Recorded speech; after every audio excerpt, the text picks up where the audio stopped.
ni Roche Tokmo ang pagbakho o ang pagdagoy-ngoy atol sa ilang pagkomprontase ni Simeon Gabotero aga dipatay ni Riami Tokmo ni ato ga July 17 mga kabombo.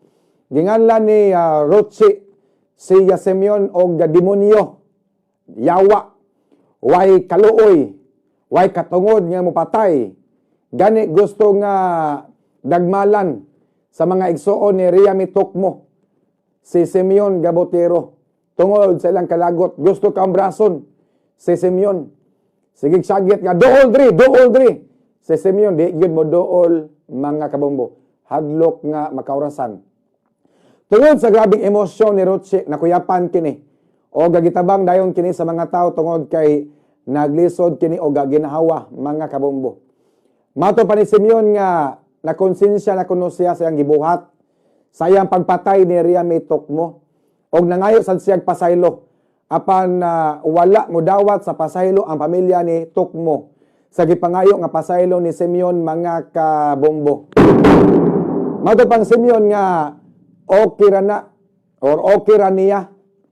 Mato pang Simeon nga okay ra niya nga iyang ibuhis iyang kinabuhi. Aron pod nga mabayran niya iyang mga sala. Okay ra kuno niya nga siya patyon aron pod nga mabayran niya iyang mga kasaypanan.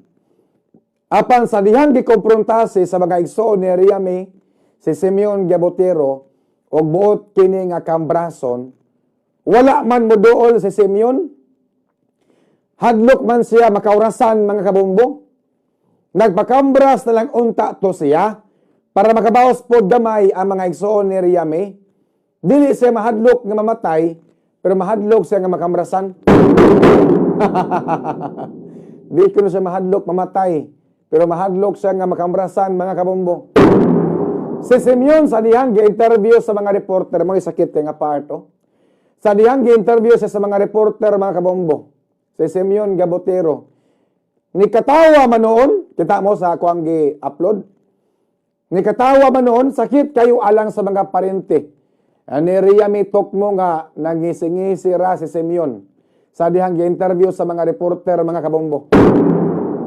Matod pa, kasalihang seryoso kinangutan na ang reporter ngano wa makamuduol sa igsuon ni Riami. Nikatawa man noon, ningisi.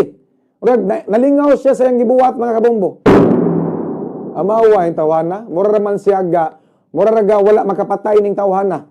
Buang-buangon gining tawhana. Mura magdili siya sincero sa iyang mga pagpangayo o gapasaylo mga kabombo. Hawd kabakakon, tig-ah o kasing-kasing, murag gaway na himo nga salaod ning bataa. Giunsa kaha ni siya pagpadako sa iyang ginikanan. Iyang ginikanan ni Simeon, konsentidor kayong dako. Mao na nga si Simeon pod, may dako ang ulo. Unang interview, matod pa niya nga, dili kuno siya mosoyop. Apan matugpas mga silingan ni Simeon nga kusog kayo mo soyop ning bataa kini si Simeon. Hangtod nga ni angkon gyud siya nga mosoyop siyag sabo para kondisyon inigpala, kondisyon inighakot sa halublak kay nagtrabaho siya sa construction mga kabombo. Unya sa lain po niya interview si Simeon nagkanayon. Matod pa niya nga siya ra kuno usa ang milabay sa karton nga gisudlan sa patayng lawas ni Riami Tokmo og iya kining gisakay sa taxi mga kabombo. Apan lahi man ang nakita sa CCTV footage. Kay iyang manghod di ay ang nagsabak sa karton nga gisudlan sa patayng lawas ni Riami Tokmo og ilang gisakay sa motor mga kabombo. Baka kun nasbuang oy. Mayo man ning ipakulata.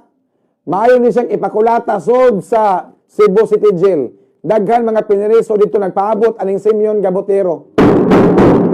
Mayo ning ipakulata dito sa mga piniriso so sa Cebu City Jail. Lahi biya ang sit up sa Cebu City Jail, lahi ang sit up sa silda diri sa Labangon Police Station. Si Simeon Gabotero na nasuod niya ang mga piniriso diri sa Labangon dungan pagkaon. Nangisi-ngisi katawa-katawa, tropa na sila, kabarkada na sila mga kabombo. Kining si Simeon Gabotero o mga piniriso diya sa Labangon.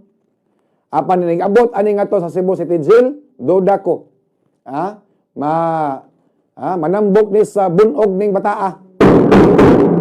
Nagduda ko aning bataa nga adto ni siya mamatay sa sulod sa Cebu City Jail. Wa tagabalo. Karong tuiga or next year mugawas ang balita nga si Simeon namatay kay giorong. Basin oromo na kalit didto mga kabombo. O baka ha, basin manghubag ang mga lapalapaan ni. Maglisod nig lakaw. Oh. Kato mga namina oron nga gikan sa presohan, makarelate og maayo sa akong gistorya. Basin kini bataa ba pastak kato sa Cebu City Jail.